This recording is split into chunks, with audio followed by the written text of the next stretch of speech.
نفرهرو. النهاردة هنتكلم عن السيرابيوم. السيرابيوم ده من الحاجات المحيرة جدا، حيرت كل علماء الآثار مصريين وأجانب. العالم الفرنسي أوغسته ماريت توصل لاكتشاف السيرابيوم سنة 1848.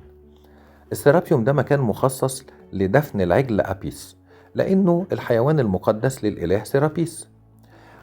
ماريت وجد في السيرابيوم مجموعة من اللوحات والتمائم والحلي، ومع الأسف سافرت لفرنسا وهي محفوظة حاليا في متحف اللوفر. السيرابيوم ده عبارة عن مجموعة من الممرات والأنفاق تم حفرها في الأرض الصخرية شديدة الصلابة في سقارة، وبيصل طولها ل 400 متر.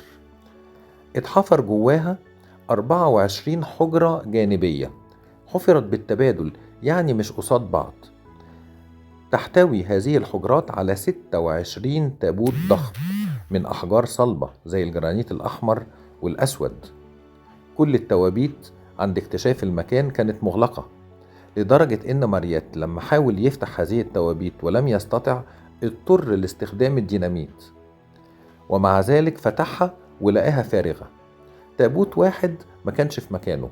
التابوت ده اتحرك لعدة أمتار لأن الملك فاروق حاول يخرجه بره السيرابيوم وما نجحش، لأن وزن التابوت الواحد والغطاء بيصل إلى حوالي 100 طن.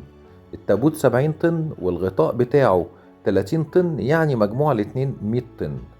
عرض كل تابوت 2 متر ونص، وطوله 3 متر ونص. ارتفاعه يتراوح ما بين 3 إلى 4 أمتار.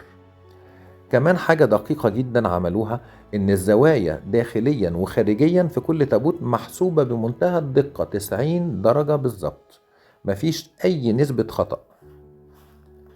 السيرابيوم ده تاريخه بيرجع للملك أمنحتب الثالث من الأسرة ال18. الأمير خاعم واسط ابن رمسيس الثاني أضاف له مجموعة من الممرات الجديدة، واستمر استخدام هذا السيرابيوم لغاية العصر البطلمي، وتحديدا في عصر بطليموس الثالث، ويعتقد ان بطليموس الثالث كمان رممه وكبره. المكان له مدخل واحد فقط، ما بتوصلوش أشعة الشمس، ومفيش أي أثر لمشاعل. وده بيخلينا نتساءل، إزاي المصري القديم استطاع إن هو يشتغل في هذا الظلام الحالك؟